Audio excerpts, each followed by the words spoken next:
helpless, ashamed, terrified. Don't do it here.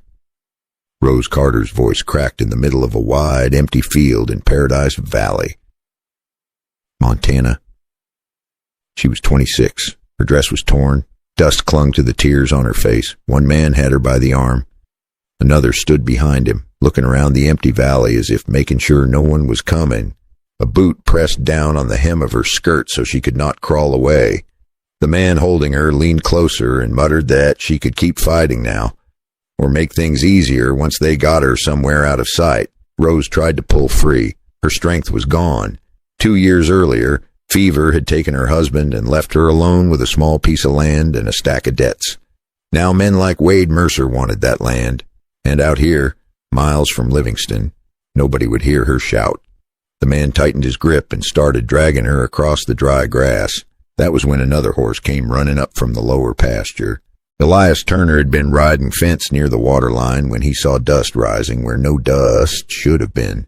The rider didn't slow down. He came straight across the field and jumped from the saddle before the horse even stopped.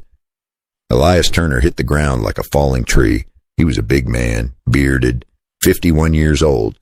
His fist slammed into the first man's shoulder and ripped him away from Rose. The second man swung at him. Elias turned and drove a heavy punch into the man's jaw. Both attackers stumbled back into the grass. For a moment the field went quiet except for the sound of horses breathing and leather creaking in the heat. Then Elias stepped toward Rose. He dropped to one knee, caught her by the waist, tried to lift her out of the dirt. Rose looked up through tears and dust. She saw the revolver on his hip. She saw the rough hands gripping her dress. And then she saw the wedding ring on his finger. To a terrified woman lying alone in the middle of an empty valley, none of that looked like rescue. It looked like another man who could do whatever he wanted. Her voice shook as she begged him again. Please don't do it here. The words hit Elias like a bullet. His hands froze. For the first time, he truly saw the fear in her eyes. He let go immediately and stepped back as if her terror had burned him. Elias Turner had ridden in to save a widow, but in Rose Carter's eyes, he had just become the next danger. And the strangest part of that moment was this. The man standing over her was already married. So how did a married rancher become the only man who might save Rose Carter's life? He stepped back and raised both hands slowly. I ain't here to hurt you. His voice was low and steady. The two men in the grass were already trying to stand again. Elias turned away from Rose and handled that problem first. The taller one rushed him. Elias drove a hard punch into the man's ribs and dropped him back into the dirt. The other man reached for a revolver. That was a mistake. Elias grabbed the man's wrist, twisted it, and slammed him against the ground so hard the gun fell loose in the grass. Neither man looked eager to keep fighting after that. They climbed on their horses and rode off across the valley without another word. The dust settled. Only the wind moved through the tall, dry grass. Elias finally looked back at Rose. She was sitting in the dirt where he had left her, breathing hard and trying to hold herself together. For a long moment, neither of them spoke. Then Elias walked a few steps closer, slow enough that she could see every move he made. You all right, ma'am? Rose wiped dust from her cheek. I will be. Her voice was steadier now. She tried to stand, but her legs shook under her weight. Elias offered a hand. This time she accepted it. He lifted her carefully to her feet. Up close she noticed the gray in his beard and the deep lines beside his eyes. This was not a reckless young cowboy. This was a man who had lived through more years than most. Rose glanced down and saw the ring again on his hand. You got a wife, mister? Elias nodded once. On paper, yes, ma'am. That answer hung in the hot Montana air between them. Half the valley still called him a married man, even though the woman who wore his name had been gone a long time. Rose looked away toward the empty valley. Men had already tried to take her land. Now the only man who stepped in to help her was a married rancher with a reputation half the valley talked about. Elias walked to his horse and brought Rose's frightened mare back to her. You shouldn't ride these roads alone, he said. Rose managed a small, tired smile. Seems I learned that today. Stay with me here. What happened next in Paradise Valley would pull Rose Carter and Elias Turner into more trouble than either of them could see coming. And before we go on, tell me in the comments what time it is where you are tonight. Rose mounted her horse slowly. Her legs still ached from the fall, and the afternoon sun had turned the whole valley quiet and heavy. Elias waited a few steps away, giving her space. He had already seen enough fear in her eyes for one day. "You live far from here?" he asked. Rose nodded toward the south side of the valley. Near the bend in the river.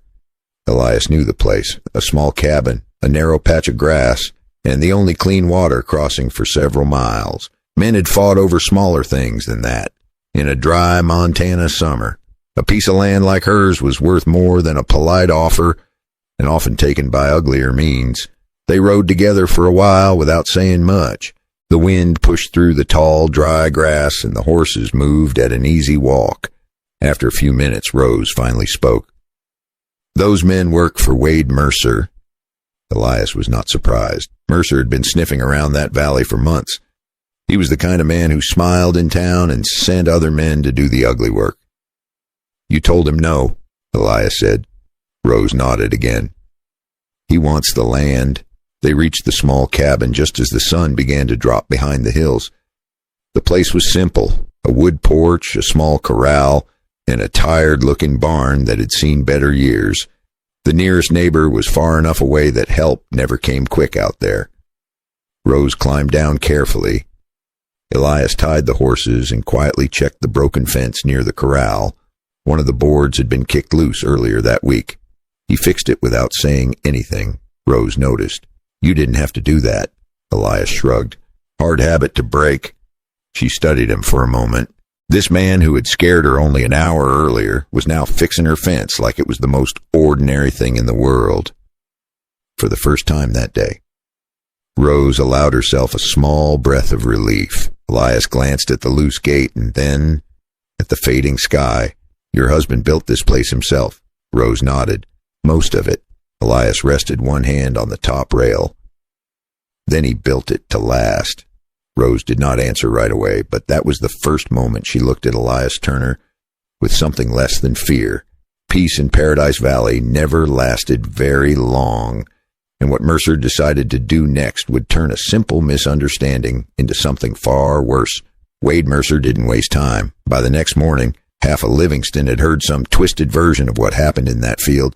A young widow, a married rancher, a fight in the grass. That was all a town like that needed. Mercer sat in the saloon and let the story grow legs of its own. He didn't even have to lie much. He only had to smile, nod once in a while, and let other people do the ugly work for him. By noon, Rose felt those looks before anyone said a word. She went into town for flour, coffee, and lamp oil. Men stopped talking when she walked in. Women looked at her, then looked away. Nobody said anything outright. That almost made it worse. Rose kept her chin up, paid for her things, and headed back outside. That was when she saw Elias across the street. He had heard it too. A man could tell when a room had already judged him. For a second, neither of them moved. Then Elias crossed over and took the sack of flour from her hands like it weighed nothing. "You don't need to carry all that alone," he said. Rose gave him a tired look. "Seems carrying things alone is the one thing people expect from me." That almost made Elias smile. Almost. He walked her toward the wagon hitch without another word. He knew better than to crowd her. He also knew better than to leave her standing there alone while every fool in town stared holes through her back. That was when Wade Mercer stepped out onto the boardwalk. Hat low, vest neat, smile easy. Men like him always looked clean when they were about to do something dirty. "Morning, Rose," he said. Then he looked at Elias. "Didn't know you were in the habit of looking after other men's widows." The street went quiet. Elias set down the flour slowly. That was never a good sign. Rose felt the air change. Mercer wanted a fight, not because he was angry, because a public fight would feed the story he was building. Rose understood that much. So did Elias. That was why his voice came out calm. "You got business with Miss Carter. Say it plain." Mercer's smile stayed right where it was. "I already did. She said no." Rose stepped forward before Elias could. "My answer's still no." Mercer looked at her the way a man looks at a fence he plans to tear down later. Land like yours don't stay yours forever. Then he tipped his hat and walked off like he had all the time in the world. Rose stood still after he was gone. Elias picked up the flower again. This time she didn't stop him, because now she understood something she had not understood in that field. Wade Mercer was not finished with her, and if he could not take her land with a paper and a smile, he was going to try something meaner before the week was over. The next day, a folded paper was left at her door. No signature, no greeting, just one last offer for her land, and one line written across the bottom, "Last chance to make this easy." Rose burned it in her stove before sunset. That was when Mercer stopped pretending he meant to do things the decent way. 2 nights later, the wind turned hot across Paradise Valley. Rose was asleep when the smell of smoke slipped through the cracks of her cabin. She opened the door and saw flames licking up the side of the old barn. Rose ran barefoot into the yard and grabbed a bucket. She tried to throw water on the barn wall, but another sound stopped her cold. Hoofbeats. 2 riders appeared out of the dark. One of them was Wade Mercer. He sat in his saddle like a man watching a show. "Told you that land wouldn't stay yours forever," he said calmly. Rose backed away toward the cabin. Her heart pounded so loud she could hear it in her ears. Mercer stepped down from his horse and walked closer. "You can still sign the paper tomorrow," he said, "or the fire gets worse next time."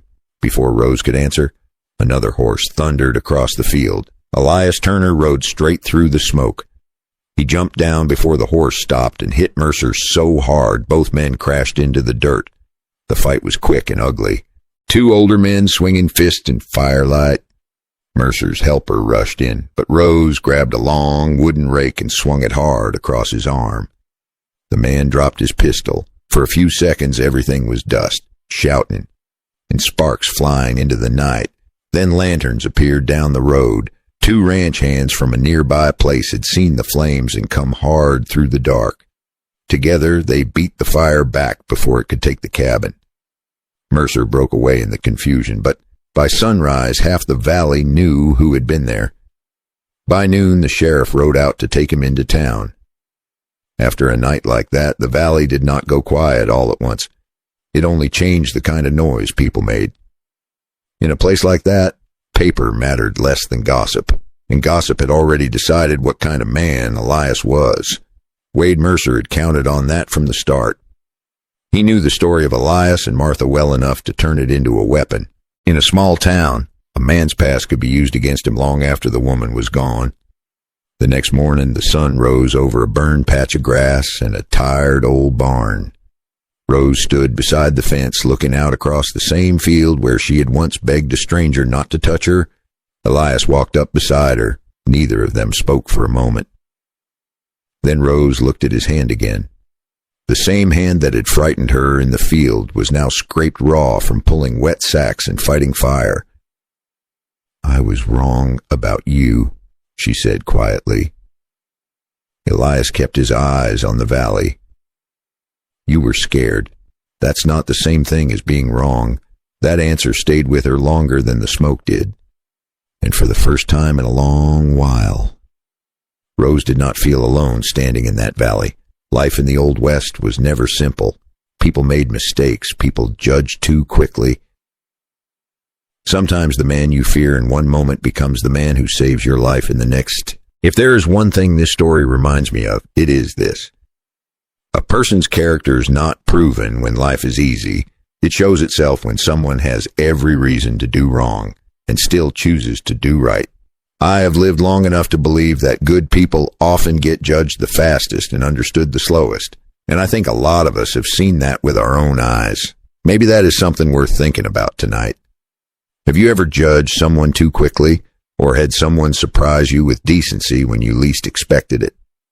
In a world that is always quick to assume the worst, sometimes the quietest man is the one living by the strongest code. If that idea still means something to you, please like the video and subscribe to the channel. It helps me keep bringing these stories back to life. And just so I am being plain with you, these stories are gathered and retold with care. A few details may be shaped for clarity, for lesson, and for the sake of a better listening experience. The images in this video are AI made to deepen the feeling of the story. If this kind of storytelling's not your thing, no hard feelings. Just turn in early, get some rest, and take care of yourself tonight. But if this story stayed with you, leave me a comment. Tell me where you are listening from, and tell me whether Rose was wrong to fear Elias in that field. I read those comments, and they help me know which stories are worth carrying back out of the dust. And I have a feeling the next one may stay with you too.